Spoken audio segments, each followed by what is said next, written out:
Hey, so I want to talk about the jaw or orthognathic surgery consult and how that works at our practice. There are two general ways that we start to see patients, and that entails either a video visit for patients that are from afar, out of state, out of country, or in person. And usually when we start with a video visit, ultimately we'll see you in person as well, so we can obtain our own records and images and begin the consult. During the video visits, we like to have patients, if they can, share as much information in advance. That includes x-rays or CT scans, prior orthodontic records, 3D plans, and photographs, facial photographs, occlusal photographs. It gives us as much background and backdrop as we can ahead of time, so we can really guide and be able to inform you as to what are some of the options. Ultimately, when we see you in person,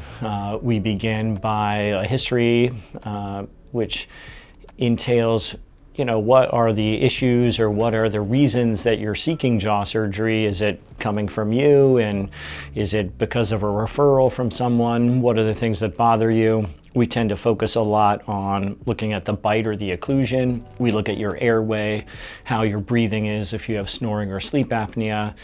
If you have TMJ issues, and sometimes the TMJ can be affected and be improved by some of these jaw procedures that we do. And then lastly, and sometimes very importantly for many of our patients, is the aesthetics and the aesthetic outcome and changing the balance of the face, the smile, jaw projection, symmetry, and those kinds of things. We look at your medical history, the medications that you may be taking, allergies, prior surgeries, procedures, get a lot of information about other providers that are working with you related to sleep or sleep apnea or orthodontics, dentists, other sleep specialists, a little bit about your social history, goals of the surgery. We perform an examination then that centers again on the face, globally looking first at the overall facial appearance, looking at sites of symmetry, asymmetry, looking at the globes and orbits, the nose, the lips, the smile, looking at some functional aspects as well, like the TMJs, like the bite, like the speech. Then we usually look intraorally at your occlusion, how your function is on opening and closing. We look endonasally to look at causes or regions, sites of nasal obstruction, and then we usually move to get some records. And the principal records we get, number one, is a 3D photograph that is 6 cameras that fuse together, so we have a 3-dimensional view of your face. We also get a CT scan, a cone beam CT scan that entails taking a 3D photograph as well as imaging of the bone. We also obtain regular photographs, a series of regular standard photographs of your face at function, dynamically, statically, and we look at your occlusion as well, pictures of your teeth.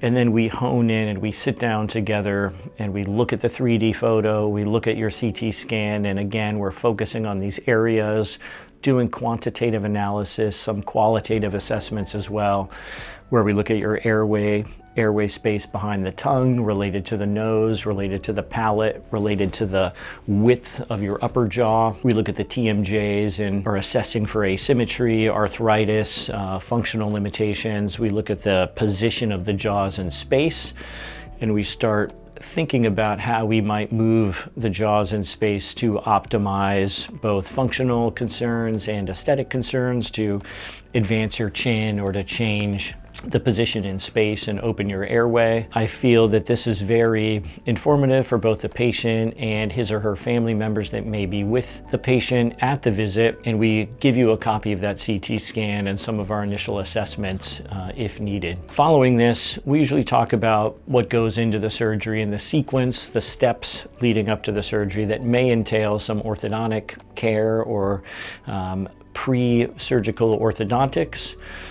This is changing to some extent, and some patients, especially aesthetic-minded or airway-minded that have a good occlusion already, may need less orthodontics in advance of surgery, or something called surgery first or hybrid surgery first, where most of the orthodontics is done after surgery.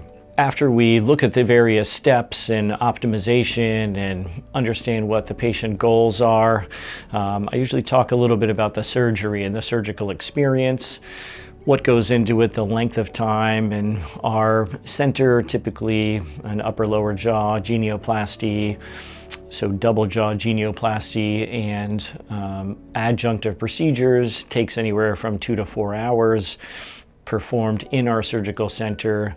Most of the time, everything is done inside the mouth, so all the incisions are hidden. We talk about the hardware that's used. There is titanium plates and screws that are used to fixate the newly positioned jaws, and this helps mitigate the need for long-term wiring together or tight elastics. We still do require some elastics that are fairly tight for 1 week, and then we loosen them up after that.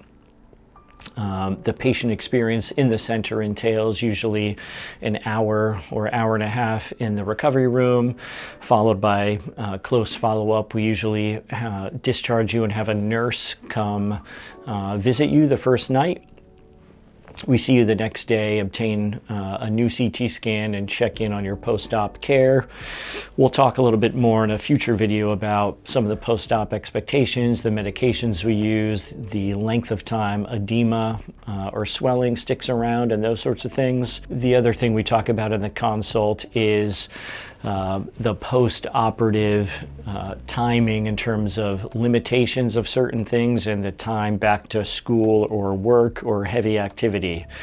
And our protocol is clear liquids for 1 night, blenderized food for 3 weeks. So this can be via syringe or via a special squeezy bottle or a spoon or a cup after the first week, moving to softer food from weeks 4 to 6. And then at 6 weeks, you can resume any normal diet for the most part. The other major thing is heavy lifting or activity. Usually we don't want any crazy heavy lifting or activity until 6 weeks, but some light activity can be resumed at 2 to 3 weeks, some light walking, elliptical types of things, but we don't want anything where your heart rate and blood pressure is becoming elevated, or where you're hanging your head upside down or have the risk of falling or injuring, creating trauma or impacts to the newly positioned jaws. The other critical thing is the amount of time until you can go back to school or work, and that at the soonest I've seen people is 8 or 9 days, and in those situations it's more passive return, such as somebody that's working from home or doing things remotely or on computer or checking emails, not a lot of client-facing activities, not a lot of speaking at 8 or 9 days, but students can attend lectures and you know, kind of your bandwidth of 4 to 6 hour days as opposed to 8 or 10 hour days can be accomplished during that period of time. The longest that it takes for somebody to go back to school or work is about 6 weeks, and the most common is somewhere in between, about 3 or 4 weeks, where you can really start getting back to school or work. But again, it depends on your job or activity level at your job, and we will sort of guide that for you. After we discuss the recovery and the overall expectations and some of the specifics related to your case, you meet with our patient care coordinator, and she discusses the logistics relating to scheduling surgery and timing. So sometimes, you know, you may be ready if you don't require orthodontics over the next few months, and depending on everybody's schedule, there could be an earlier booking of surgery.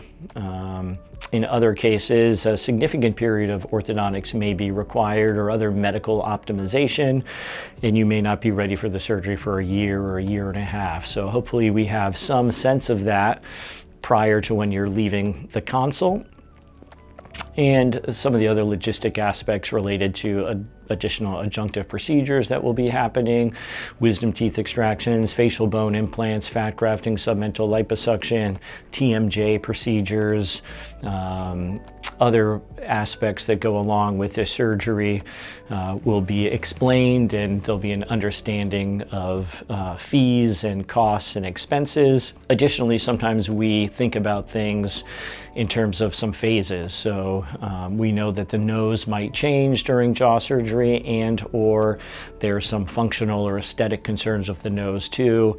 And we may have on our radar and your radar that after jaw surgery, rhinoplasty will be needed, and we may do that 2-3 months later. Additionally, as we mentioned, there's hardware that's used during jaw surgery. Most of the time, the hardware can stay forever, but in some cases, patients want to have it removed, or in rare cases, there's some inflammation or palpability of the hardware that makes us want to remove it. Usually, we want to keep it for at least a year to ensure the bones are fully healed prior to removing it. And there's sort of a sweet spot between removing it at the right time when the bones are healed, as opposed to waiting too long when bone actually grows over and it can be very difficult to be removed. So that's the generalities of the consult. We do take your CT scan and 3D images and upload them and begin doing some manipulations or 3D planning. We don't do that right on site for you to see. Instead, we focus more on your existing anatomy and what the things are that we want to change. But we will, at some point, at the very least prior to surgery, a few weeks before surgery, we will show you a manipulation of your facial bones digitally. We digitally perform the surgery. And we will depict that for you. Sometimes we can show a rendering of what your facial soft tissue will look like. At this point, even with all the AI tools we have, it's not particularly accurate, or it's still on the crude side of representation, but we can sometimes represent your facial soft tissue as well. And we understand how moving the bone will change your soft tissue for the better, how it'll impact things functionally and aesthetically. And that usually completes the initial consultation for orthognathic surgery. So thanks for listening. If you have any other questions, please check us out on our website, www.dereksteinbacher.com. Thanks again.